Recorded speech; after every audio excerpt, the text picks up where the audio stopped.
A pensar más con Rosa María Palacios.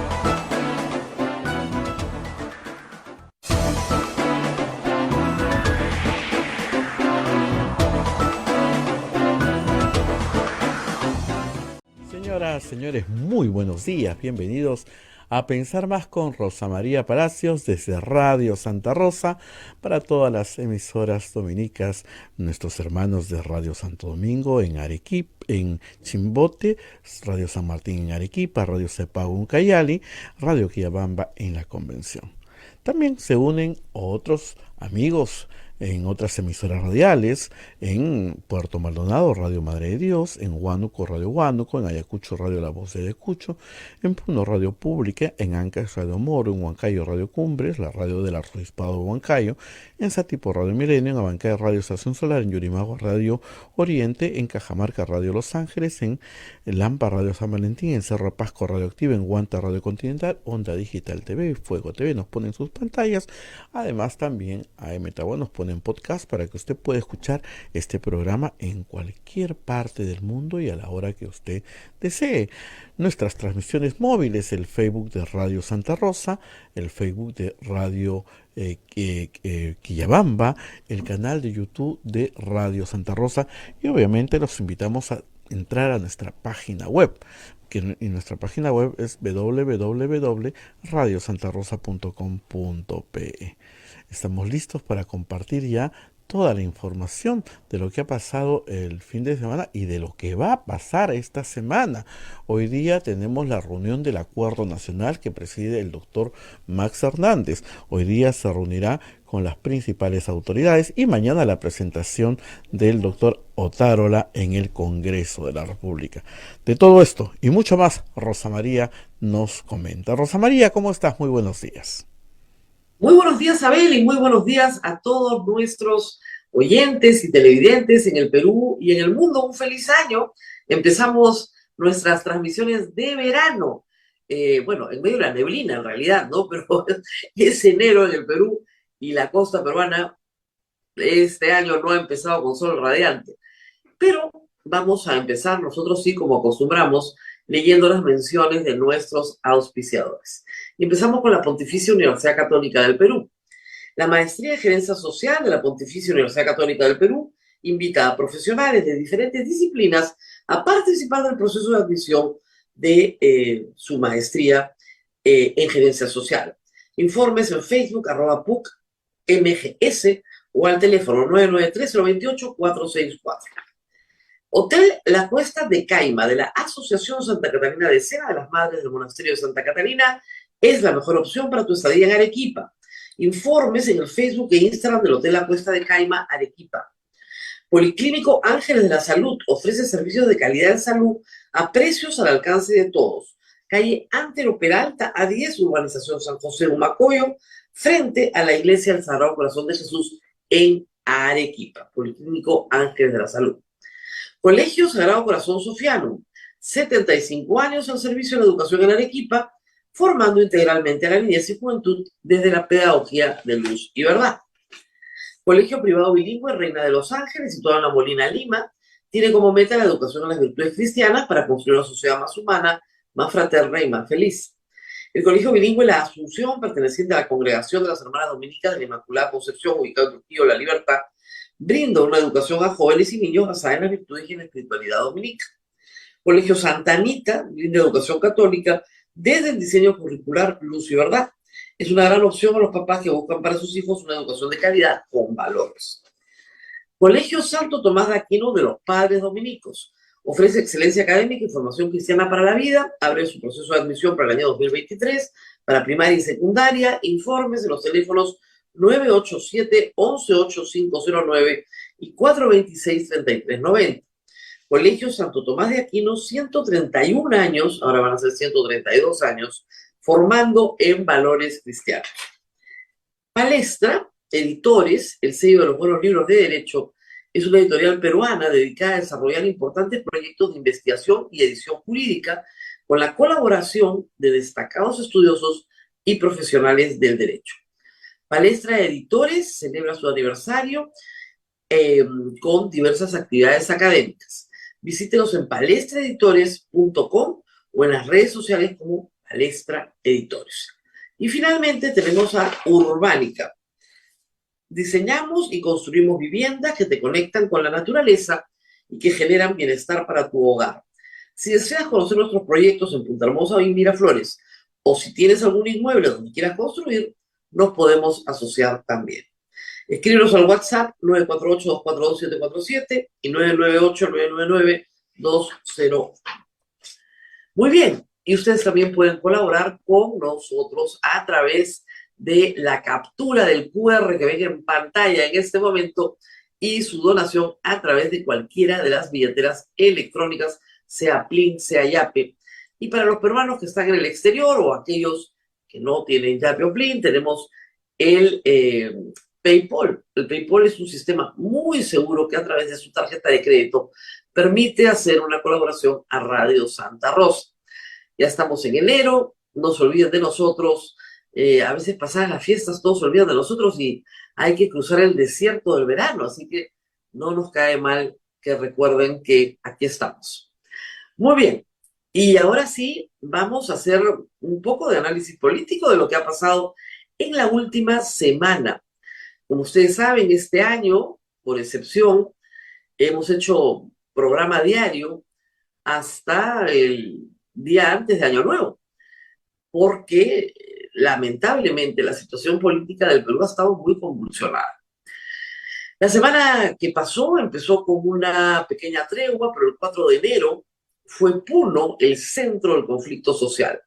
También lo ha sido la carretera Panamericana Sur, hay que decirlo, nuevamente en Ica, nuevamente en el barrio chino, en la zona de expansión urbana, los mismos puntos y los mismos lugares que ya merecen, hay que decirlo, una labor de inteligencia policial mucho más dedicada, ¿no? Desde hace 3 años, la carretera Panamericana Sur en Ica se cierra en el mismo lugar, en el barrio chino. Desde el gobierno de Sagasti tenemos cierres en el mismo lugar. ¿Qué pasa en el barrio chino? Igual, en Chao. ¿Qué pasa en Chao que no pasa en el resto del norte del Perú? ¿Qué pasa en el barrio chino que no pasa, ¿no es cierto?, en los 300 kilómetros anteriores ni en los 300 kilómetros siguientes? Y ahí es donde la policía tiene que comenzar a hacer un trabajo de inteligencia para determinar qué moviliza a las personas que toman esa carretera, causando un enorme perjuicio, hay que decirlo, y que ha estado en una situación de abastecimiento de combustibles crítica hasta el fin de semana. Anoche ya se liberó la carretera, hoy el tránsito es fluido y normal, pero son ciudades que viven de la provisión de combustibles o de gas, que si no, no pueden vivir sin esa provisión. Y estamos hablando también de una industria agropecuaria que necesita sacar sus productos. Bueno, ¿qué pasa en el kilómetro 296, 297, 298 de la Panamericana Sur? Es una zona donde efectivamente hay vivienda urbana, y están ahí muchas personas que esperan ser jornaleros en el agro, porque tienen tiempo y dinero para cerrar una carretera. ¿Quiénes son sus líderes? ¿Quiénes son sus dirigentes? ¿Por qué cierran carreteras si no obtienen además, ojo, ninguna reivindicación haciéndolo? No obtienen absolutamente nada. Lo mismo se puede decir del resto del país, pero en Andahuaylas, en Abancay, en Ayacucho, en Arequipa y en la misma ciudad del Cusco, no han habido paralizaciones como han habido desde el 4 de enero. Solo en Puno, con la contundencia, digamos, de Juliaca este fin de semana. ¿Por qué? Esa es una buena pregunta. Desde el 7 de diciembre, en que Castillo da un golpe de Estado, comienzan a haber protestas, pero lo que te indica el patrón, ¿no es cierto?, que se ha observado: toma de aeropuerto, cierre de carretera, incendio de locales públicos, sobre todo vinculados al Ministerio de Justicia, Ministerio Público, Poder Judicial, perdón, no Ministerio de Justicia, sino Poder Judicial. Este fin de semana, por ejemplo, es salud también.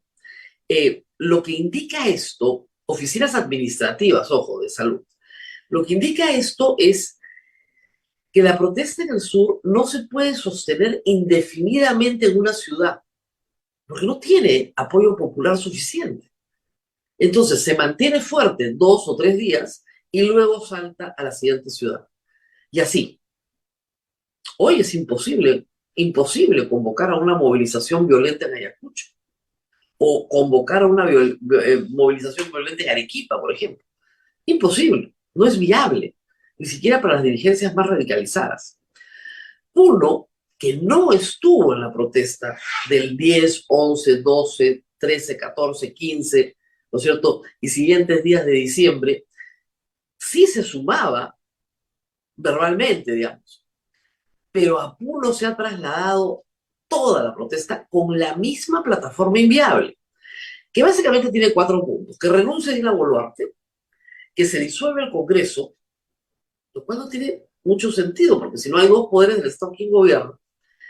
Pero que en todo caso se cambie la mesa directiva, que se elija un nuevo presidente del Congreso, que va a ser el nuevo presidente del Perú, y que se convoque una asamblea constituyente.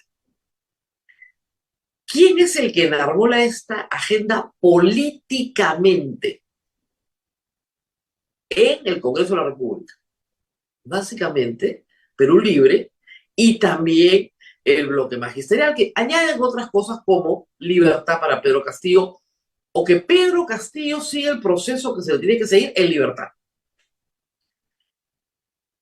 Las fuerzas políticas representadas en el Congreso señalan que ellos no están ni detrás ni delante de la protesta, que las protestas son manifestaciones espontáneas de la ciudadanía, lo cual a estas alturas es poco difícil de creer, o en todo caso son organizaciones frentistas que se han organizado libremente, gremialmente, en las distintas ciudades del sur del Perú. Pero lo cierto es que su agenda, la agenda de la protesta, coincide de manera idéntica con las izquierdas representadas en el Congreso de la República. Reitero, ya sea Perú Libre, el bloque magisterial, incluso Juntos por el Perú, ahora dividido, etcétera, con la facción Nuevo Perú, todos esos que suman 44 votos están a favor de esa agenda. Libertad para Pedro Castillo, asamblea constituyente, disolución del Congreso, nueva mesa directiva, y esa nueva mesa directiva, obviamente, en manos de la izquierda, que ha perdido el Ejecutivo, porque Dina Boluarte ya no es una persona que sea tributaria de su origen electoral, y por lo tanto, esa es la agenda. Una agenda que se comienza a desinflar, hay que decirlo, pese a un fin de semana violentísimo. Porque, reitero, no pueden sostener esa protesta en todos los puntos, todo el tiempo. Carreteras cerradas, hoy se revisan ustedes Sutran, están básicamente todos los accesos a Puno desde Arequipa y Cusco, y todas las salidas de Puno hacia Bolivia. Son las carreteras que están principalmente cerradas. Juliaca y Puno prácticamente aislados. El aeropuerto de Juliaca cerrado porque este fin de semana han habido hasta 3 intentos el día sábado de tomar el aeropuerto de Juliaca. Desde el viernes se cerró a toda actividad comercial, se han perdido más de 30 y tantos vuelos comerciales, porque se determinó que era un objetivo de las huestes, digamos, violentas de la protesta, igual como lo fue en Andahuaylas, igual como lo fue en Ayacucho, igual como lo fue en Arequipa, igual como lo fue en el Cusco. Ojo, el terrorismo de Sendero Luminoso y el MRTA jamás tomó un aeropuerto. Nunca tomaron un aeropuerto. Hubiera sido desde el punto de vista militar un disparate, porque no pueden sostener esa posición. El terrorismo como metodología lo que busca es, con la menor cantidad de recursos posibles, materiales y humanos, generar el mayor terror posible. Por eso, volarte una torre de luz y apagar una ciudad es, en el costo-beneficio, lo más efectivo que hace el terror. O matar a una persona muy visible en la sociedad, el asesinato selectivo. Esos son los métodos del terror. Tomar un aeropuerto no es un método del terror. ¿Qué busca la gente que toma el aeropuerto? Cortar la línea de suministro de la Policía Nacional. Es más, la queja era el domingo ayer, sigue abierto el aeropuerto para vuelos militares, ahí están trayendo las bombas lacrimógenas. Ese es el objetivo de tomar el aeropuerto, evitar la cadena de suministro. Objetivo que en realidad es también falso. O sea, tratar de ganarle a la Fuerza Aérea con un piquete de personas tomando un aeropuerto es absurdo. Hacen daño, sí, por supuesto. En Arequipa, vaya que hayan hecho daño. Destruyeron el balizaje, por lo tanto no se puede aterrizar de noche. Pero sí se puede aterrizar de día. Los vuelos humanitarios de la Fuerza Aérea han transportado a algunos de los policías heridos y a civiles varados en la ciudad de Juliaca. Ayer unas 15 personas, sobre todo 3 policías, 3 suboficiales heridos. El número de heridos que reportaba ayer la direza de Puno superaban los 70 ya, civiles. Y en la Policía Nacional se habla de más de 20 heridos. Pero esta vez sí hay que señalar que la intervención de la Policía Nacional, en algunos momentos muy abusiva por las fotos y videos que hemos visto, no ha generado ni un solo fallecido. Aun cuando hay heridos graves en los dos lados, pero sobre todo civiles. Pero hasta el momento no se ha generado ningún fallecido y eso es importante de reconocer. Algunos señalan que hay que entrar metiendo bala, como dice el señor Montoya, pero creo que lo que está haciendo la Policía Nacional es lo correcto. Contener, proteger propiedad pública y privada, proteger a los ciudadanos. Y por eso escenas como la de la policía pegándole a un chiquito de 14 años que estaba defendiendo a su madre y que se han repetido todo este fin de semana, mientras ella advertía que solo tenía 14 años, policías destrozando una bicicleta, policías contestando una pedrada que cae de una casa, es verdad, pero agarrando a pedradas los vidrios de la casa, no son las mejores imágenes de la Policía Nacional. Entonces, mucho cuidado. Están trabajando bien, pero no pueden abusar, porque hay inocentes en el medio, y eso lo sabe perfectamente quien gestiona la violencia. Y esos inocentes en el medio son los que luego van a salir a protestar contra el Estado. No se puede abusar. Y ese es un asunto que tienen que manejar muy bien la policía, que es profesional en estos casos. ¿Qué más ha pasado este fin de semana? La noticia llega de Brasil y va a empalmar con nuestra siguiente entrevista, porque creo que es muy importante sacar lecciones de lo que hemos visto ayer en Brasil. Mientras que en Lima, ¿no es cierto?, se seguía de cerca lo que iba pasando en Juliaca. Reitero, han sido movimientos todo el fin de semana, viernes, sábado y domingo. En Puno primero y luego mucho más fuerte en Juliaca. En Brasil, una turba que venía acampando frente a un cuartel del ejército en Brasilia, demandando la caída, el derrocamiento de Lula, y obviamente seguidores de Jair Bolsonaro, irrumpieron de manera violenta en la Plaza de los Tres Poderes. Brasilia es una ciudad muy especial, es una ciudad que se construyó y se diseñó arquitectónicamente para ser la capital de Brasil. Y se creó la ciudad. De tal manera que los edificios administrativos están diseñados exprofesamente, incluso en su ubicación, para prestar, ¿no es cierto?, el servicio para el cual fueron diseñados. Entonces, lo que equivale a nosotros, a Palacio de Gobierno, el Congreso y la Corte Suprema están muy cerca una de otra, con unas perspectivas modernistas, porque Niemeyer crea esta ciudad con unas perspectivas modernistas de avanzada, son joyas de la arquitectura. Brasilia es en sí misma una joya de la arquitectura modernista. Pero, claro, eso le da una ventaja enorme a estos asaltantes, porque se pueden desplazar de un edificio a otro en un trayecto muy corto. Han entrado al Congreso, han destruido mobiliario, también han destruido mobiliario, cuadros, lunas, en la Corte Suprema y también en el equivalente a nuestro Palacio de Gobierno, entrando a oficinas, revisando papeles, fotografiándose, publicando sus propios videos, muy, muy parecidas las imágenes al asalto al Capitolio de los Estados Unidos el 6 de enero hace 2 años, coincidiendo casi la fecha, ¿verdad? 2 años después, en Brasil, el mismo fenómeno, pidiendo que las Fuerzas Armadas den un golpe de Estado para derrocar a Lula. Una conducta completamente golpista. Es más, cuando se da la orden, este asalto dura unas 5 horas, hay más de 200 detenidos, algunos señalan que hasta 300.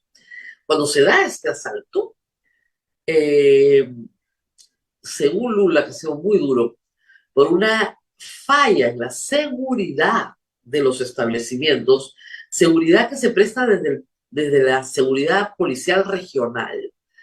Eh, Cuando se da el asalto, luego se ordena que ingresen las Fuerzas Armadas y los manifestantes los recibían como si fueran sus héroes, porque pensaban que venían a dar un golpe de Estado con ellos, no a reprimirlos. O sea, están completamente desubicados. Lula ha culpado directamente a Jair Bolsonaro por su discurso de odio y de fraudismo.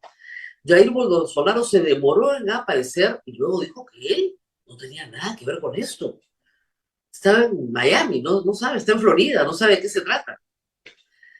Es terrible, el fraudismo es un cáncer que está recorriendo a las derechas latinoamericanas. Y es un cáncer que nos va a terminar matando, así como las izquierdas latinoamericanas están perdiendo mucho, sobre todo en Perú, con el cáncer de la corrupción. El cáncer del fraudismo va a terminar destruyendo a personajes como Keiko Fujimori, como como Bolsonaro o como Trump. ¿Por qué? Porque la regla básica de la democracia es que tienes que competir. Y como sabe cualquier deportista, cuando tú compites, puedes ganar o puedes perder. Y al final, en una carrera electoral, gana uno. Uno. Si todos los demás se alían para decir que ese uno no ganó, nunca vamos a tener democracia. No hay juego posible. No hay juego posible. El juego de la democracia consiste en que el que gana, ojo, gana temporalmente. No gana para siempre, gana temporalmente. Y luego se va y se elige a otro competitivamente. Eso es lo básico. Si eso que es lo básico no se quiere respetar, entonces vamos a tener eventos como estos violentísimos, donde estas 300 personas tienen que ser juzgadas y castigadas como lo que son, sediciosos, personas que se alzan contra el Estado de Derecho, que se ponen la camiseta del equipo de fútbol de Brasil, como acá se pone la camiseta del equipo de fútbol de Perú, pero que no son otra cosa que sediciosos, probablemente muy mal informados. Algunos de las audiencias públicas donde se escuchaba a los seguidores de Trump explicar por qué habían asaltado el Capitolio, dan una idea del nivel de desinformación y manipulación de masas. Realmente creían que había habido un fraude. Se los decía su líder, alguien en quien creían, y que ese fraude tenía que ser reparado, vengado, resuelto con la acción activa de esas masas. Reitero, este es un fenómeno peligrosísimo para la democracia. Lamentablemente, hasta el momento, la izquierda lo puede apropiar en cualquier momento, patrimonio de las derechas. Y tenemos, les menciono de nuevo, 3 casos: Trump, Keiko Fujimori y Bolsonaro. Se niegan a aceptar su derrota y hacen 2 acciones. Una que es la acción política de ser obstruccionistas permanentemente, de la acción política del contrario, que hasta ahí ese juego se entiende, no es bueno para la democracia, mucho peor para la sociedad, pero se puede entender. Keiko Fujimori, ¿no es cierto?, destruyendo el gobierno de pero Pablo Kuczynski, a como diera lugar, no importa si se llevaba a su padre, a su hermano a la cárcel, le da lo mismo. Destruir, destruir, destruir. No construir nada. Ese es un juego político. Y el otro es, desconozco los resultados. Y como no me gusta el resultado, me voy a la OEA, persigo a las autoridades electorales, difundo bulos y mentiras, mentiras. El fraudismo en el Perú está basado en una mentira, en varias mentiras, de las que vamos a hablar esta mañana, porque nos va a acompañar el presidente del Jurado Nacional de Elecciones, para explicar algunos de los bulos y mentiras que se repiten una y otra vez, pero para explicar también una amenaza real, real y escandalosa. La semana pasada, el Congreso, que no está a la altura de las circunstancias, lamentablemente, la congresista de Avanza Perú, perdón, de Avanza País, es su partido el que ha firmado con ella, Roseli Amurús, ha presentado un proyecto de ley para descabezar las autoridades electorales como parte de la retórica del fraudismo. Su proyecto de ley tiene una exposición de motivos de 3 páginas que no explica absolutamente nada. Dice que la población no le tiene confianza a las autoridades electorales. ¿La población o Keiko Fujimori y sus amigos? O sea, ¿quién no le tiene confianza? Keiko Fujimori y sus amigos, porque perdieron. Es como si tú me dijeras, mira, me cambias el VAR y el referee, ¿ya? No me gusta, no me gusta el referee. Ahora vamos a poner uno que me guste, porque vamos a otra competencia. Esto es muy grave, porque revela el espíritu fraudista. Fraudismo es una palabra que yo inventé y que he aprendido mucho, pero que en realidad grafica bien el problema, de estos malos perdedores. El mal perdedor no debería jugar. De verdad. Ustedes que han jugado alguna vez cualquier cosa, en su barrio, una canchita, un juego de mesa, el que pierde mal, no lo invitas a jugar nunca más, porque es picón. Y el picón es insoportable, no nos va a dejar jugar a nadie. El picón no deja jugar a nadie. El picón quiere jugar él solo y quiere ganar. Si el picón gana, todo bien. Si el picón pierde, todo mal. Los picones tienen que estar muy lejos de cualquier cancha deportiva. Lo primero que le enseñan a un niño chiquito que juega fútbol en pichanga con sus amigos, que se pierde y se gana. Es lo bonito del deporte. Se pierde y se gana. Y bueno, pierdes triste, por supuesto. Nadie dice que no estés triste. Nadie dice que no estés molesto. También puedes estar molesto. Pero lo que no puedes es no aceptar que has perdido. Y eso se llama aceptar tu responsabilidad. Por eso el deporte es tan educativo, tan sano, porque educa en estas cosas también. Educa en que no ganaste, ganaron otros. Tú no fuiste el primero, tú fuiste el segundo, el tercero, el cuarto. Entonces, el deporte nos enseña eso y parece que esta actitud deportiva, pues, no está existiendo en la América Latina. Y lo de Bolsonaro, hay que decirlo, es una cobardía, ¿no? Porque después salía a decir, yo no tengo nada que ver, igual que Trump, yo no tengo nada que ver. ¿Qué tengo que ver? ¿Cómo que tienes que ver? Esta gente grita tu nombre. Y ha habido un discurso permanente de odio. Bolsonaro no ha reconocido su derrota en ningún momento. En ningún momento, igual que Keiko Fujimori, no reconoce. No reconocen, no son demócratas. No tienen un espíritu democrático. Reitero, tú pierdes y lo intentas de nuevo.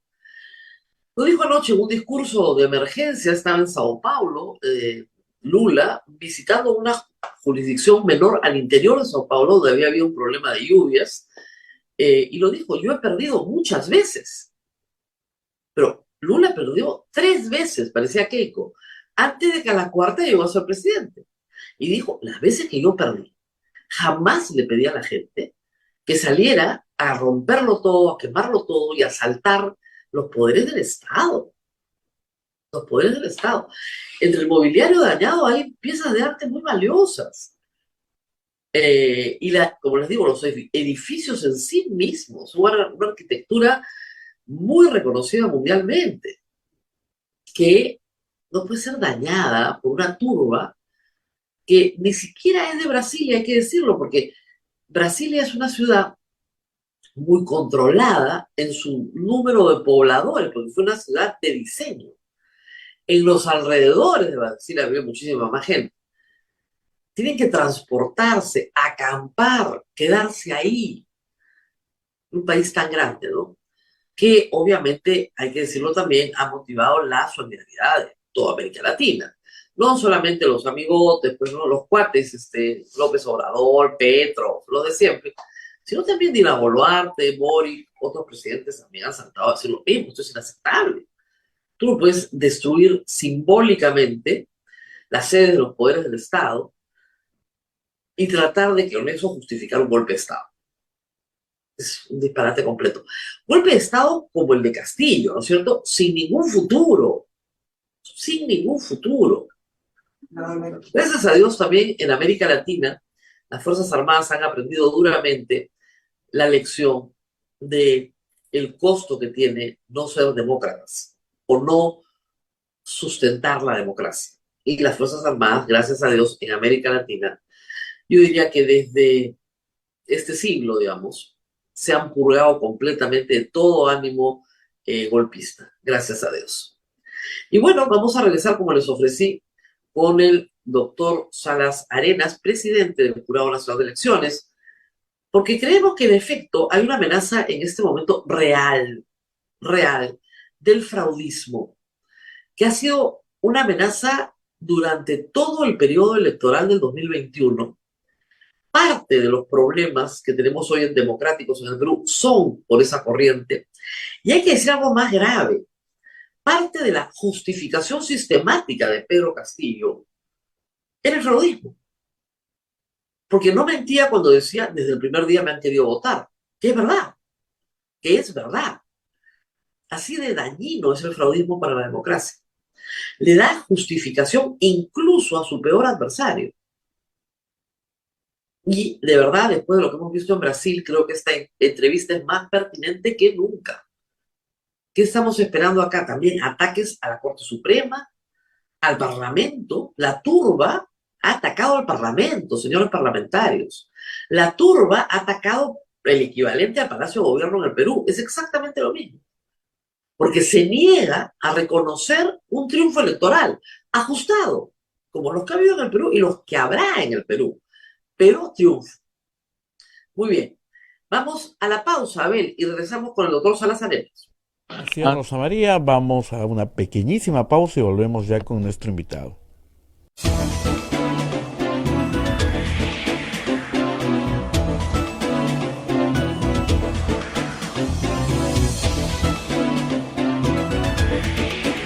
Continuamos con A Pensar Más con Rosa María Palacios a través de Radio Santa Rosa. Adelante, Rosa María.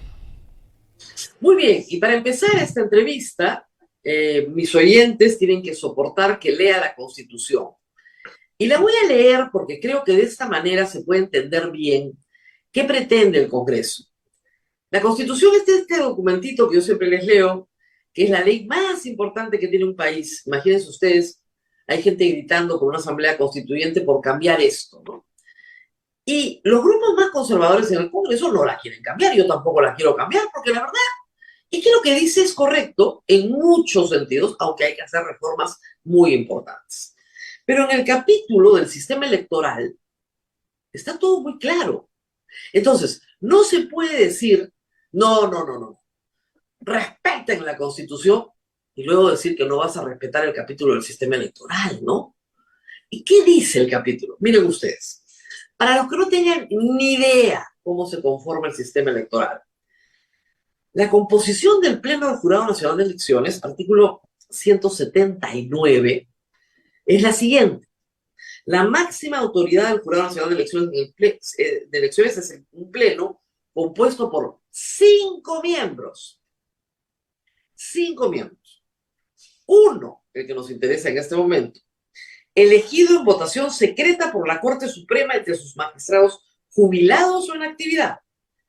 En este segundo caso se concede licencia al elegido. El representante de la Corte Suprema preside el Jurado Nacional de Elecciones. Es lo que dice la Constitución. El segundo viene también en sesión secreta, elegido por la Junta de Fiscales Supremos. El tercero viene elegido en votación secreta por los miembros del Colegio de Abogados de Lima.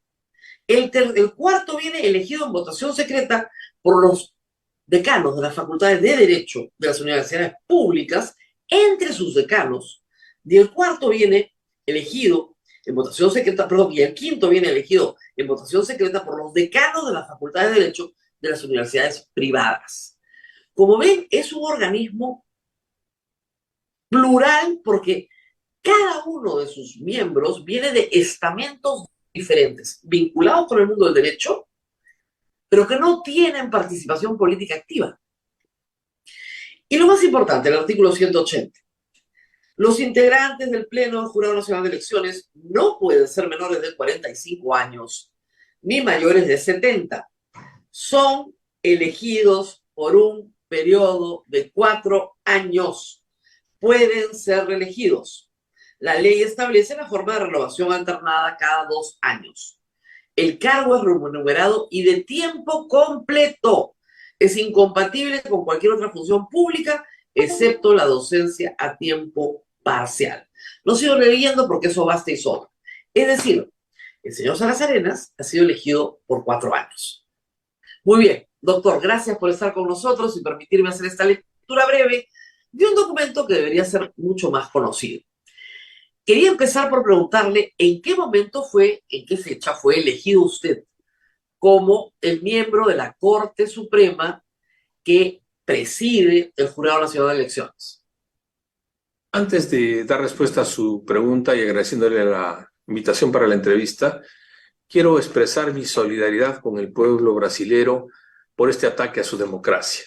En lo personal, veo con mucha preocupación este fenómeno que se viene ya acunando en toda América y probablemente se exporte al mundo, porque lo que va a generar es una enorme división, una fractura social difícil de componer. Yo hago votos porque en Brasil pese la razonabilidad y se restablezca la democracia como corresponde. No se preocupe, vamos a ir sobre el fraudismo largo hoy día, pero lo que le quería preguntar para que aclaremos este punto. ¿Cuándo fue elegido usted? Noviembre del 2020. Así que hasta noviembre del 2024 usted permanecerá en la posición en la que está, porque eso no lo manda ni siquiera la ley, lo manda la Constitución. O sea, es absurdo. Y usted fue ratificado, ¿usted es un magistrado en ejercicio, en actividad? No, soy un magistrado en licencia, como dice la Constitución, para poderme separar del Poder Judicial, no estar vinculado al Poder Judicial, ni tener que rendirle cuentas al Poder Judicial, como se separa también la ahora señora fiscal que compone el Pleno y el señor abogado del Colegio de Abogados y el señor exdecano de las universidades públicas y el exdecano de las universidades privadas, separados todos de cualquier vínculo político o de cualquier nexo gremial que nos pudiera permitir o nos pudiera hacer pasibles de rendir cuentas o dar cuentas. Ok, entonces, pero usted no es un magistrado jubilado tampoco. No. Todavía no. Es decir, no he cesado. No he Exacto. cesado, ¿no? Lo que pasa es que estoy con licencia funcional. Y la Junta Nacional de Justicia, en un procedimiento que también tiene que seguirse, lo ha ratificado, ¿verdad? Como magistrado judicial. Como magistrado. Entonces, y al ser presidente del Jurado Nacional de Elecciones, el mutatis mutandis es lo que corresponde. Exactamente. Todo está bastante ordenado hasta donde uno ve. Usted entra en noviembre del 2020 en un proceso electoral ya convocado, en marcha, porque hemos tenido elecciones en el año 2021. ¿Cuáles fueron los primeros problemas que usted comienza a observar desde la trinchera de no reconocerle autoridad al Jurado Nacional de Elecciones? Bueno, han sido diversos, ¿no? Las inscripciones tardías, los errores al proceder a llenar la documentación que exige la ley que dictó el Parlamento, claro, y además el reglamento que encontré, ¿no? Entonces, en esos momentos se produjeron allí ya los primeros atisbos de señalar que había preferencias, que había inquinas, todo lo cual no fue tal, sino que se cumplió lo que decía la norma, ¿no? Y eso generó unas distancias. Lo que sucede es que, digamos, el principio de participación política como principio debería primar. Se acusa al jurado de haber sido muy burocrático, muy restrictivo en materia de participación política, dejando a partidos sin candidatos, sin posibilidades reales de participar. Recuerdo el caso del PPC, por ejemplo. Y ustedes se defendieron señalando que las normas estaban aprobadas por el Congreso. Pero ¿no había ahí tal vez un exceso de celo por parte del jurado? Bueno, cuando hay cumplimiento de la ley es un poco difícil determinar eso del exceso de celo, ¿no? Sería como decir más o menos como que la ley no debía cumplirse para ser permeables o lo que fuera, pero tendría que serse permeable con todos. Claro. Que No, sea no, pedían que sean permeables claro, con todos, pero que claro, abrieran, sí, abrieran la puerta. tendríamos que decir, señores, la fecha para inscribirse por DECIRA vence el día 30 del día X, ¿no? A las 12 horas. Pero ustedes podrán seguirse inscribiendo hasta el 31, porque nosotros, o 32, o primero 2, porque nosotros vamos a permitirlo. Entonces se arma allí una anarquía de tal naturaleza que no se puede controlar. Además, las organizaciones políticas de alta historia, de costumbres democráticas, de trayectoria y de recorrido, no creo que estén necesitando pues este tipo de auxilios, ¿no? O estarán acostumbradas de repente algunas a haber recibido auxilios, pero el principio de igualdad ante la ley aquí fue importante y sigue siéndolo. Voy a repetir algunas de las cosas que repiten una campaña, le digo, doctor, muy bien montada, muy parecida a la de SUNEDU, pero en este caso contra el jurado, porque yo recibo cientos de mensajes de cuentas trolls, de gente que entra a molestar, pero que repiten los mismos mantras. Entonces ya uno comienza a sacar más o menos la línea de la campaña. Campaña que yo entiendo perfectamente de dónde sale. La primera cosa que se repite constantemente, y espero que los trolls lo escuchen hoy, es que ustedes permitieron la inscripción de una lista incompleta en el caso de Perú Libre. Y que eso estaba prohibido. No, no es así, pues. La propia ley señala que donde no puede participar una lista es con un solo candidato. Pero que si por alguna razón ocurriera algún accidente personal o funcional en el momento de la inscripción o lo que fuera con alguno de los otros candidatos, los dos continuarán. Eso dice la ley. Claro, fue este el caso porque se presenta Vladimir Cerrón como primer vicepresidente. La lista estaba completa en el momento de escribirla. Pero la tacha procede porque era un condenado. Y él lo sabía, además.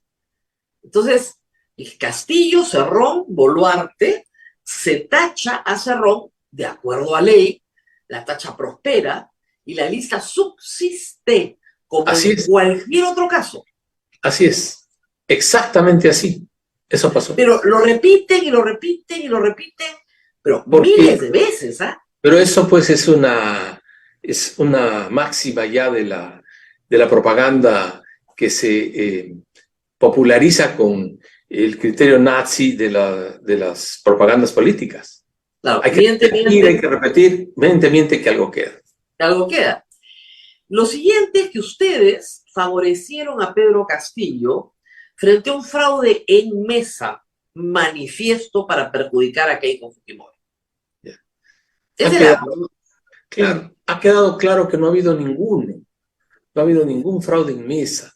Tendríamos que haber modificado miles de actas, ¿no? Y haber pasado por alto a los fiscalizadores, a los fiscales del Ministerio Público. Tendríamos que haber pasado por alto a los veedores, observadores internacionales, pasar por encima de los miembros de mesa, etcétera, etcétera. Y cuando denunciaron este fraude de los miembros de mesa, quedó claro que ninguno ha sido objeto de suplantación. Es evidente, y yo estoy de acuerdo con usted, que la supuesta falsificación de firmas de los miembros de mesa, el argumento central en las audiencias que ustedes sostuvieron con los abogados de Keiko Fujimori, era un argumento falso porque las personas no firman de manera idéntica, ¿no es cierto?, a la forma en la que firmaron el día que se inscribieron en el registro electoral, hecho que puede haber sido muy lejano.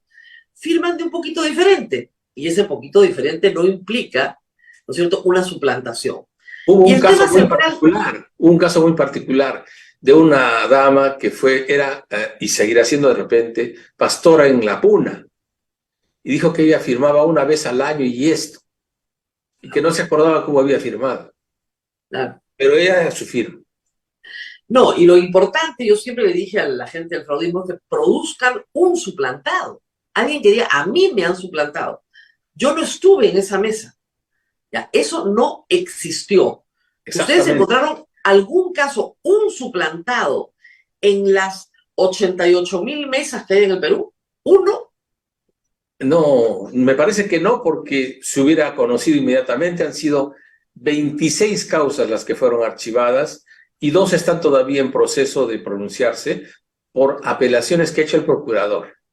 Ah, El procurador, en fin, de la OMP. bueno, tiene que hacerlas, pero digamos, las 26 causas que llegan al Ministerio Público con las supuestas suplantaciones se van archivando una a una, porque evidentemente si la persona dice, a mí nadie me ha suplantado, acá está mi credencial de miembro de mesa, yo trabajo también con la República, se hizo la investigación, se fue a buscar a las personas, y las personas dijeron, yo he estado en la mesa. Eso era falso. Ahora, el otro argumento del fraudismo, que se lo he escuchado a Daniel Córdoba, que es un argumento falso, falaz, pero logró convencer a mucha gente importante, es que en primera vuelta hubieron mesas donde Keiko Fujimori sacó votos y en segunda vuelta en esas mesas sacó 0 votos. Y eso es imposible. Esa es su interpretación de la realidad. Claro, Pero pero sí es posible. perfectamente, y eso sucedió, pues, finalmente. Eso sucedió. Entonces, bajo la probabilidad de que hubiera habido un cambio de votos, entonces han armado todo este tema. Un cambio, digo, doloso, destinado a perjudicar. Pero en realidad eso claramente no sucedió, ¿no? Ahora, hay que señalar que la tesis del fraudismo, que es muy, muy dañina para la democracia, contó, sí, en un momento inicial con cierta popularidad. Y luego se fue desinflando. No fue atendida en la OEA, no fue atendida en ninguna parte, hay que decirlo, pero que causó daño. ¿Cuántas veces una turba fue a su casa, doctor Salas Arenas? Muchas veces, muchas veces. Algunas con más de 1000 personas, haciendo un escándalo terrible de noche, asusada por un señor que tiene un medio de comunicación, que creo que no es periodista, pero tiene un medio de comunicación o maneja un medio de comunicación, que les decían, nosotros tenemos derecho a protestar, vayan a su casa, vayan, reclámenle a su casa. Y claro, y fueron.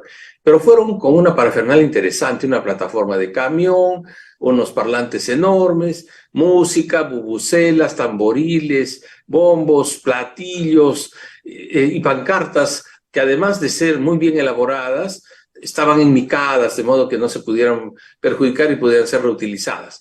Eso no cuesta poco, no es una movilización espontánea. Esa es una movilización planificada y costosa. Y una investigación de la República registró los números de placa de los vehículos, con las fotografías, etcétera, etcétera. O sea, esto está montadazo, ¿no? Lamentablemente para la democracia, ¿no? Y han ido muchas veces, han ido tantas, que la Comisión Interamericana de Derechos Humanos expidió una resolución de cautela en mi favor, señalando que debía ser protegido por el Estado y que el Estado debía facilitar las cosas para que quien habla pudiera continuar en su labor para cumplir los deberes que le corresponden. Claro, o sea, ya hay una resolución de la Comisión Interamericana de Derechos Humanos en protección del sistema electoral peruano, que incluye también a todo el pleno del jurado, por supuesto, su caso particular, y el caso del señor Piro Corbeto de la OMPE, al que también ha sufrido de la misma persecución física en su domicilio. Yo creo que por extensión, porque fue una medida de cautela personal. Personal, pero por extensión, sí, claro. Pero yo creo que por extensión se puede entender que protege al sistema. Y cuando uno creía que el fraudismo había fracasado, bueno, la señora Roselia Murú presenta un proyecto de ley donde el argumento es este. Mire usted, que es un documento interesante. La Constitución dice que yo, congresista, tengo un mandato de 5 años y me lo voy a recortar en pro de la democracia. ¿Por qué no las autoridades electorales también recortan su mandato? Porque no generan confianza. ¿Qué opina de ese argumento que también se repite y se repite? Que se vayan todos, si se están yendo todos, que también se vayan ellos. ¿Qué piensa de ese argumento? Me parece pues que es un argumento abarcante, extensivo y no me parece un correcto. No quiero calificarlo más allá porque no quiero ser, no quiero extralimitar. ¿Por qué cuando usted dice, oiga, mi mandato es de 4 años, yo no tengo por qué irme, además no he hecho nada incorrecto? Pero no, doctor, usted no ha hecho nada incorrecto, no hay ningún problema. Es un tema de confianza. no confiamos en las autoridades electorales. Y como los congresistas nos estamos yendo. La señora Dina Boluarte debería también ser presidenta hasta el 2026, pero se está yendo. Entonces que se vayan las autoridades electorales también y que se nombren otras. Pero ojo que no se vayan todas las autoridades electorales, ¿no? Sino solamente el presidente del Jurado Nacional de Elecciones, contra quien han denostado y ofendido, ¿no? Pero yo soy juez, no soy juez, y yo hago justicia conforme a ley. De modo que no, para mí el tema de la ofensa, qué sé yo, es un asunto secundario o terciario, ¿no? Quiero decirle que nosotros no somos, como usted ha empezado su interesante entrevista leyendo la Constitución, nosotros no hemos sido elegidos por el pueblo, nuestra elección no es popular. Y yo no he escuchado ni visto que en los pedidos de la población que solicita que se retire el Congreso y que se retire el Parlamento, se refieran al Jurado Nacional de Elecciones. Entonces, el tema está dirigido claramente contra determinadas personas. Ahora, que se quiera extender porque les parece cómodo, interesante, es otra cosa. Pero no está amparado por la ley, no siento que deba hacerlo. Ahora, hay una cosa extraña, doctor. Si lo que molesta son las normas, y usted lo ha dicho en el Pleno del Congreso, el llamado a cambiar las normas no es el Jurado Nacional de Elecciones, es el Congreso. Entonces, ¿por qué no cambian las normas? Que es lo que yo no entiendo. Curiosamente, la hoja de vida que les ha fastidiado tanto, Claro, obedece a una norma que el Congreso podría efectivamente verificar. Podría acercarse a los estándares de la Corte Interamericana de Derechos Humanos y recortar las posibilidades de exclusión a las 4 que dice la Constitución. la Corte Interamericana, a las 4. Punto, ¿no? O extenderlas en algún sentido o reducirlas en otro, pero no, ellos... Claro, se podría sacar una norma que dijera algo así como las únicas causales de exclusión en una elección popular son estas 4.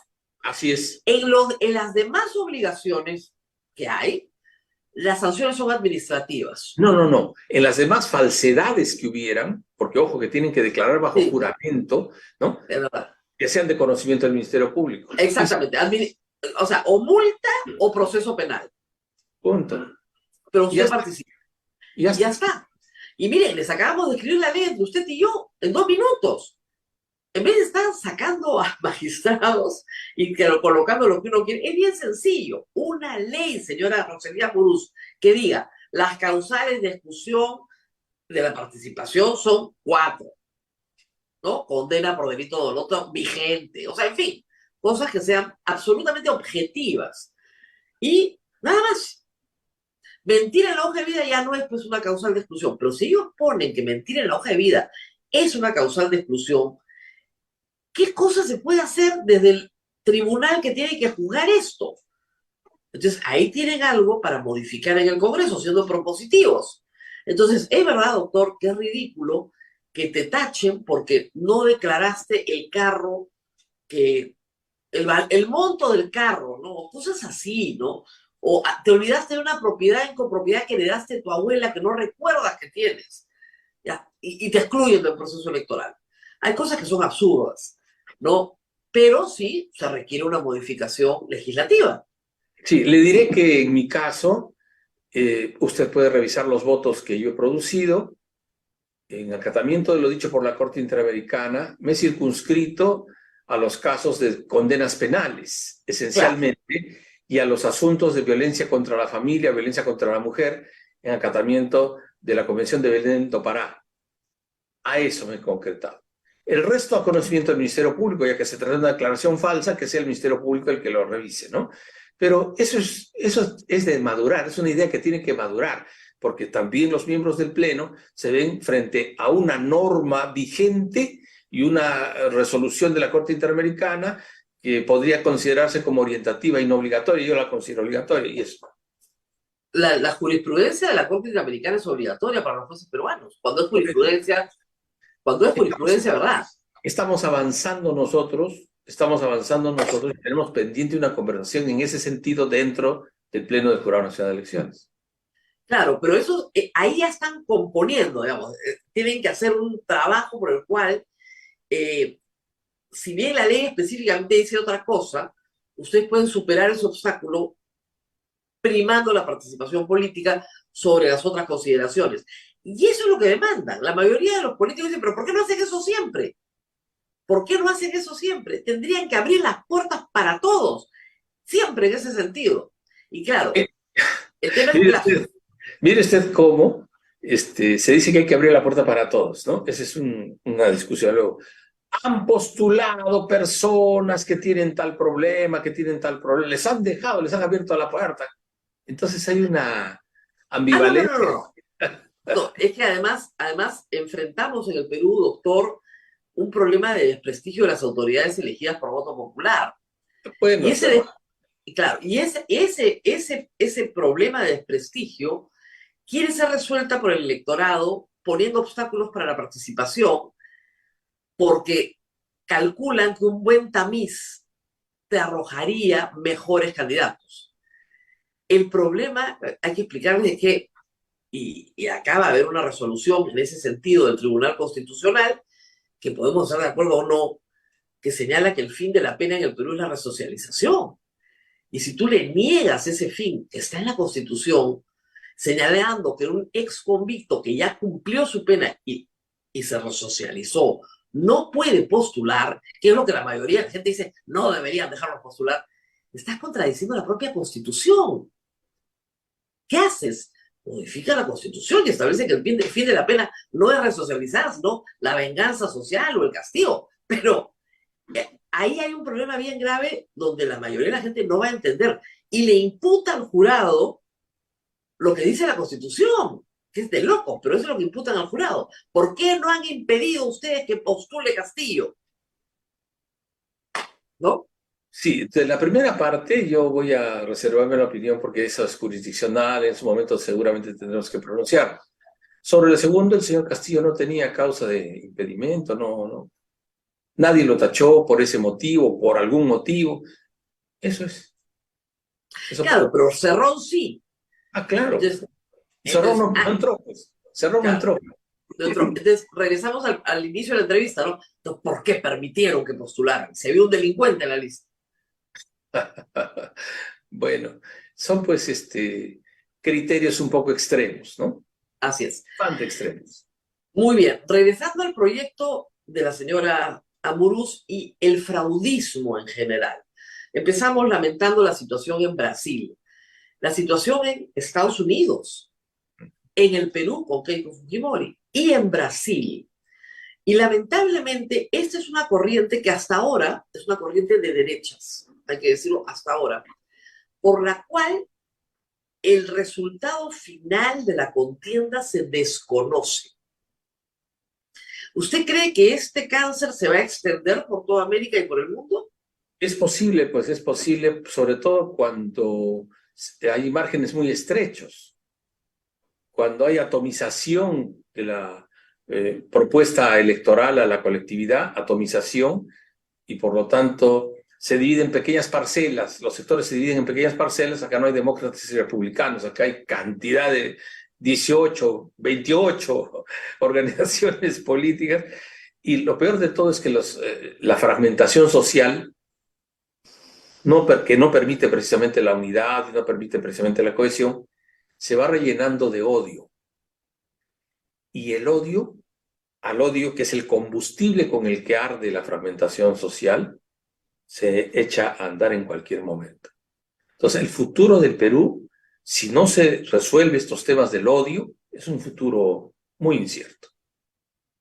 Pero doctor, las personas que protestaban en el Capitolio de los Estados Unidos, ayer en Brasil, o acá en el Perú, he conversado con mucha gente supuestamente con instrucción superior, sensata, leída, ¿no? Creían como un acto de fe, fervientemente, que los habían engañado, que había un fraude. O sea, es una creencia que va más allá de toda evidencia. Es terrible, pero es muy dolorosa porque no admite argumento. ¿Qué hacer contra eso?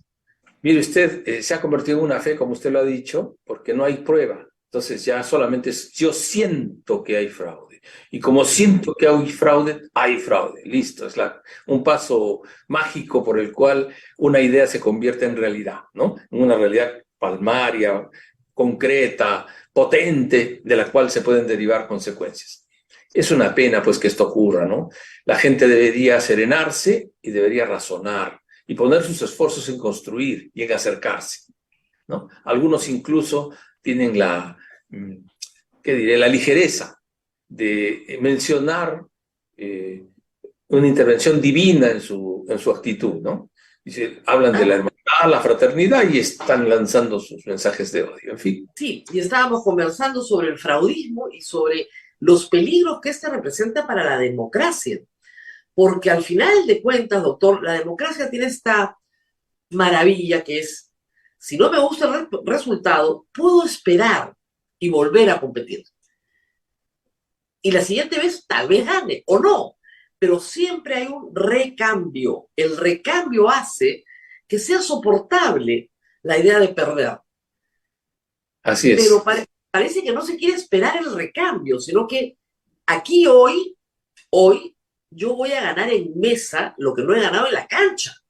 Y resulta que usted es la mesa.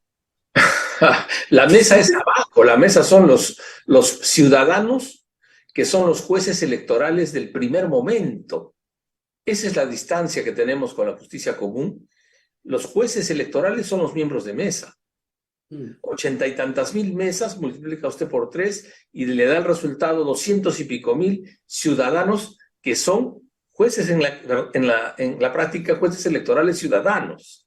Ellos son los que miran y computan y luego pasan las actas a los organismos electorales. Nosotros en el Perú tenemos un sistema muy moderno, hay que decirlo, por el cual el acta mata el voto. Así es. Ya, desde los 60, donde la gente se robaba las ánforas, ¿no? Los Estados Unidos no tienen eso. En algunos estados sí, pero en casi todos los estados tienen un recuento de votos físicos. Una de las cosas más disparatadas que hemos leído en estos meses desde que ganó Castillo es un proyecto de ley que quiere que los votos físicos se conserven. Es un disparate, pero son disparates, hay que decirlo, muy populares.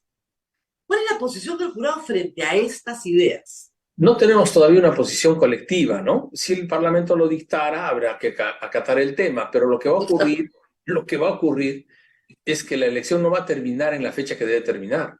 Nunca. Porque cualquiera va a plantear que se recuenten los votos. Y un recuento de votos no es una cosa que se puede hacer en media hora o en una hora, ¿no? Entonces hay que parar la elección, parar el proceso y comenzar al recuento en, qué sé yo, cualquier lugar del país, ¿eh?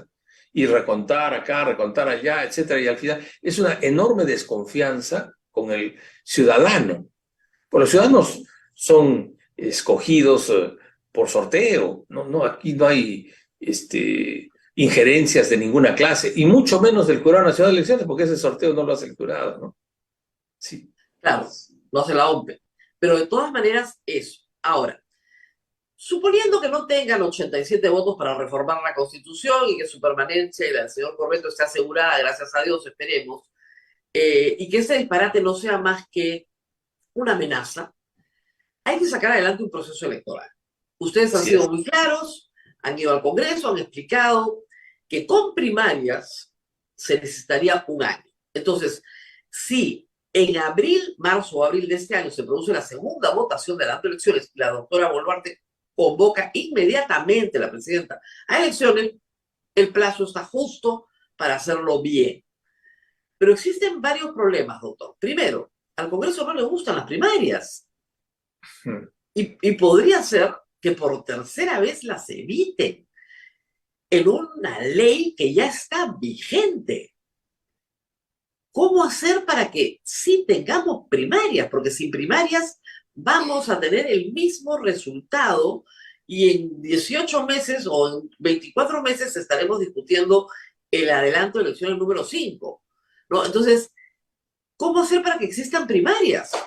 Nosotros estamos trabajando una operativización de las primarias, porque no hubo una ley de desarrollo sobre las primarias y lo tenemos que proponer, ¿no?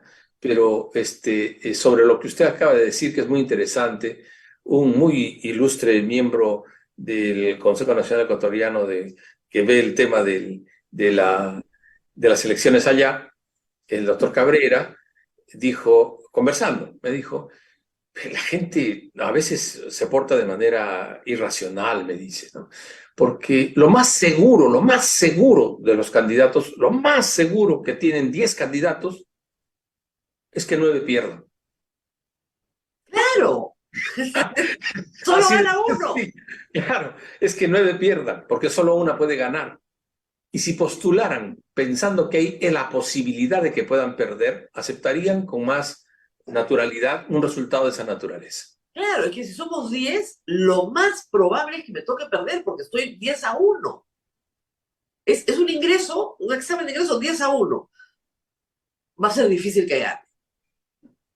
O está para cualquiera. Lo segundo, en esta preparación para el próximo año, es que la reforma política que se hizo a medias, la que propuso la Comisión Tuesta, baja la valla para la participación política, la abre. Nos olvidamos de las firmas, más bien queremos militantes reales, queremos inscripciones con comités reales. Hay 15 en carrera. 2 o 3 están casi terminando. Pero el problema es que justamente si queremos un nuevo abanico de posibilidades, necesitamos que se inscriban. Claro. ¿Qué facilidades se pueden dar? Lo que me están diciendo es que el proceso es muy tedioso, tienes una ventana de 90 días para inscribir el partido, esa ventana se puede extender un poquito más, pero depende mucho de la verificación de RENIEC. Firma y huella, persona por persona, incluso piden una verificación presencial de la persona que es militante. Estamos hablando de un mínimo de 25.000 militantes. Es decir, es posible que por cuestiones operativas este proceso se trabe. ¿Cómo hacerlo más fácil? O sea, simplemente si ya tengo la huella digital y está verificada, no deberías necesitar una verificación presencial, salvo aleatoria. Pero, a ver, ¿cómo hacer para que realmente de aquí a abril, en 4 meses, estén inscritos nuevos partidos políticos? Ya, a ver, yo tengo entendido que esa verificación ya es aleatoria, ¿no?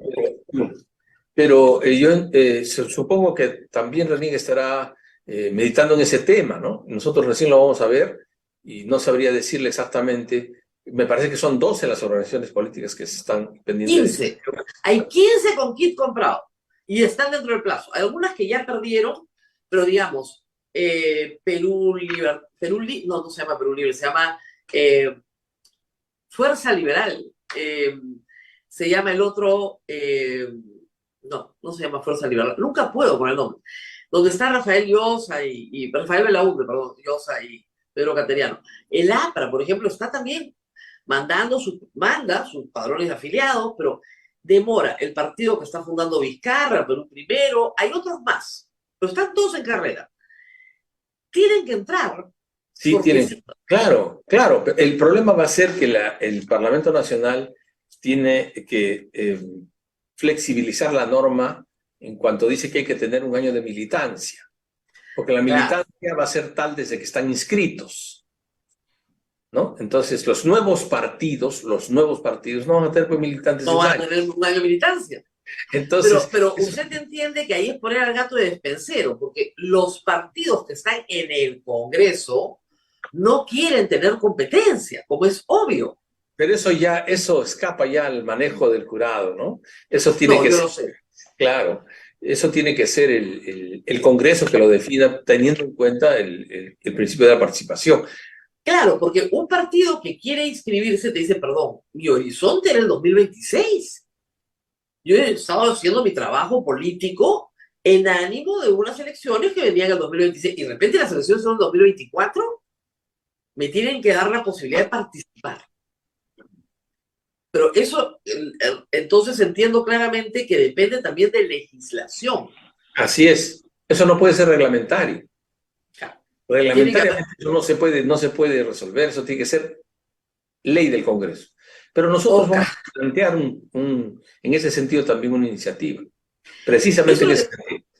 eso es lo que quería preguntar. Hemos hablado durante este rato de varias iniciativas de cosas que el Congreso, como decía, por ejemplo, las exclusiones, solo por estas 4 causales, el resto con sanción administrativa o penal, Ministerio Público.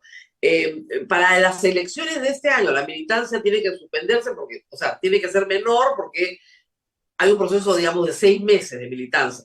Es decir, desde octubre, que serán las primarias, ¿no? Calculemos que sean en octubre las primarias, ahí deberías estar inscrito. Y de ahí para adelante, para los partidos nuevos, por supuesto, ¿no?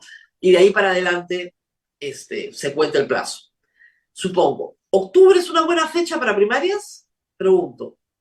A mí, en lo personal, me parece que sí, pero Ok. va a depender del cronograma que se va a Ah, no, elaborar. no, no. Hasta que no se convoquen las elecciones, no se No hay, puede no hay publicar una fecha. cronograma, no hay nada. No hay nada. O sea, para que lo entienda el público, primero el Congreso tiene que tener la segunda votación, que será en marzo, y luego la presidenta convoca las elecciones, que se hace inmediato, el mismo día, al día siguiente, pero a partir de ahí se diseña el cronograma electoral. Y es de atrás para, o sea, de adelante para atrás. Arrancas con el día final y de ahí vas construyendo tus etapas preclusivas. Probablemente en octubre tengamos primarias. Ahora, las primarias tienen también un umbral que hay que pasar el 1%, 1.25% del padrón nacional en votos. O sea que también eso, todo el mundo entra fácil, pero hay un primer escollo y luego ya vienen las elecciones propiamente dichas en primera vuelta en abril. ¿Ustedes han preparado ya una iniciativa legislativa para recoger todos los puntos que necesitan para adaptarse a la nueva situación? Estamos en eso, Ok. estamos en eso. Y los Ahora, tenemos que discutir en pleno, porque el no, jurado claro. funciona así como usted ha leído también excelentemente. El Jurado Nacional de Elecciones no es el presidente. No, no, Cada no, uno, obviamente, son 5 cada uno de miembros. sus integrantes tiene un voto. No, no, y las iniciativas legislativas del jurado, a las que tiene derecho el jurado por constitución, se presentan institucionalmente, como es evidente.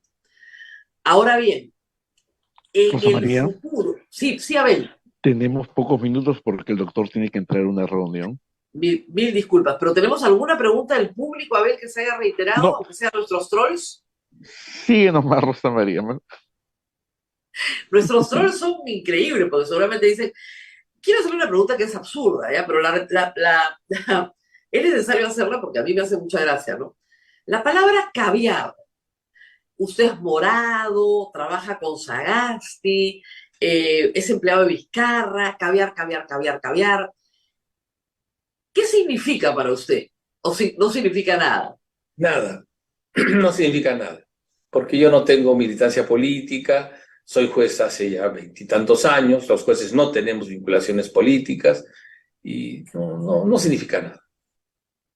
Muy bien, doctor. Esperemos que paren las protestas delante de su casa, que son síntomas del fraudismo. Es lo mismo, ¿eh? Ojo, asaltar la Corte Suprema de Justicia del Brasil e ir a la casa de un magistrado a insultarlo, ¿no? Con equipos de música, etcétera. Es lo mismo. Hay una organización detrás. Ah, claro que hay una organización detrás.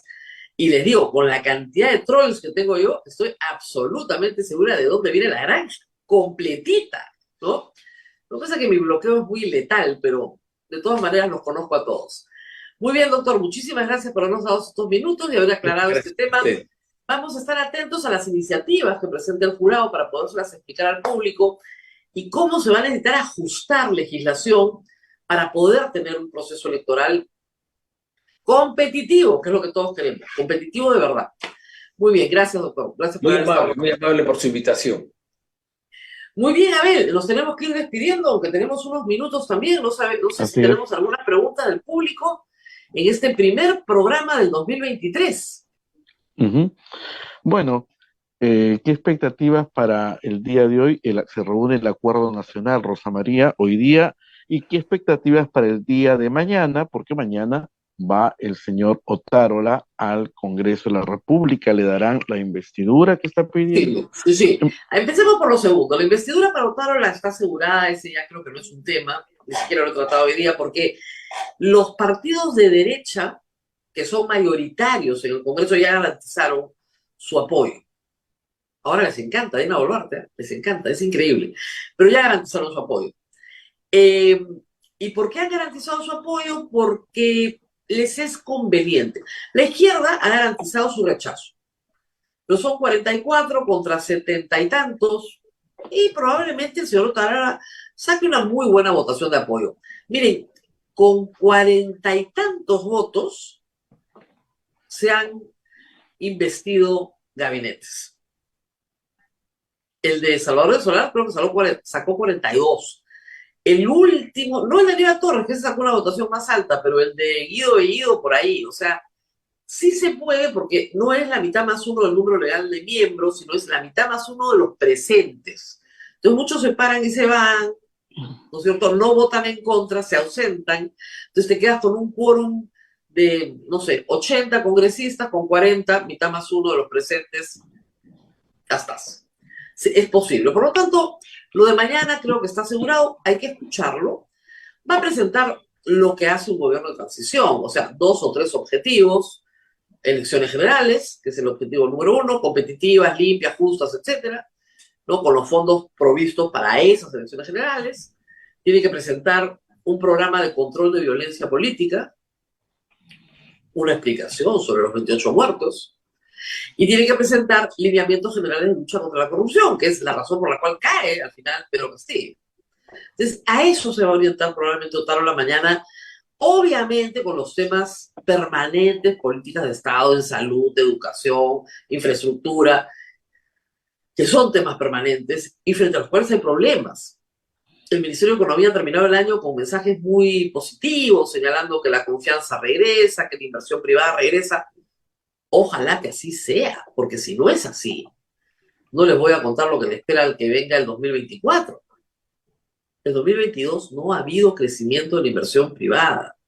Eso significa que no hay nuevos empleos, no hay nuevos puestos de trabajo porque no hay crecimiento de la inversión. Hay lo que hay, pero no hay más. Y necesitas crecer porque si no, no absorbes la masa laboral en el Perú. Y las consecuencias las vamos a pagar en 2023. Entonces, ojalá que también hayan lineamientos económicos bastante claros de confianza, que no hay cuando un gobierno grita asamblea constituyente, o te voy a expropiar el gas, o Dios sabe qué. Vamos a ver eso mañana. Lo del Acuerdo Nacional, Abel, miren, el Acuerdo Nacional es algo que todo país necesita como espacio para fomentar un diálogo. Los resultados dependen de los miembros. O sea, si tú obtienes algo tangible de un espacio como el Acuerdo Nacional, dependerá de la voluntad de los miembros. No tiene poderes mágicos. Pero es bueno que el espacio exista cuando los espacios llamados a ser espacios de diálogo se polarizan y se enervan, como es el Parlamento Nacional. El Parlamento Nacional debería ser el gran acuerdo nacional, pero como excluye a muchos, como solo entran, yo siempre les digo, de cada 10 electores en el Perú, solo 4 logran hacer su voto en un escaño. De cada 10 electores en el Perú, solo 4 convierten su voto en un escaño. El Parlamento está representando al 40% de la población. Entonces, el Acuerdo Nacional puede incluir a otras organizaciones sociales y políticas que no tienen presencia parlamentaria. Y ese espacio que a veces es rechazado, nadie quiere hablar con nadie, a veces, como hoy, sí puede ser útil. Porque por lo menos generas un consenso de algunas cosas. Vamos a respetar la forma democrática del gobierno, no nos vamos a matar entre nosotros, vamos a respetar la vida, vamos a proveer algunos medios para que tengamos una salida de la situación en la que estamos. Y es un espacio interesante, igual como el Consejo de Estado. O sea, al final del día, si todos los titulares de poder del Estado se sientan y discuten cómo manejar una situación difícil para el país, algo puede salir de consenso mínimo entre las partes presentes. Entonces, no esperemos nada, pero es bueno tener el espacio. Esa es mi posición siempre con el Acuerdo Nacional. Es como algo que tienes en casa, que no lo usas a menudo, pero que es bueno que esté, porque de repente lo necesitas y de repente te termina siendo muy útil. Muy bien, Abel. ¿Qué más tenemos para hoy? Bueno, hoy día es lo del Acuerdo Nacional y bueno, como te dije, mañana no es el tema del, eh, del Congreso. Eh, También hoy día la Comisión de Ética va a ver el tema del congresista Héctor Ventura, ¿no? Eh, No me quería olvidar de eso. Mañana vamos a estar con la ex ministra de Economía, Tony Alba, pero quiero adelantarles mi opinión que le he puesto en Twitter. Lo que ha hecho el señor Ventura es una barbaridad. Y lo que ha hecho la Comisión de Fiscalización con él es otra barbaridad. No se puede utilizar las comisiones investigadoras, las comisiones de fiscalización o la subcomisión de acusaciones constitucionales como una chaveta para impedir que tus adversarios políticos accedan a la participación política. Acusar a Tony Alba de algún delito, pero ni siquiera la acusan de algún delito, sino la quieren inhabilitar para la función pública por haber comprado pruebas rápidas en marzo del 2020, cuando no estaban prohibidas, diciendo que están prohibidas, es denuncia calumniosa. Eso es una denuncia calumniosa, es una calumnia. O sea, el señor Ventura ha cometido una calumnia. Ha dicho que en marzo del 2020 las pruebas rápidas estaban prohibidas por la OMS, lo cual es falso.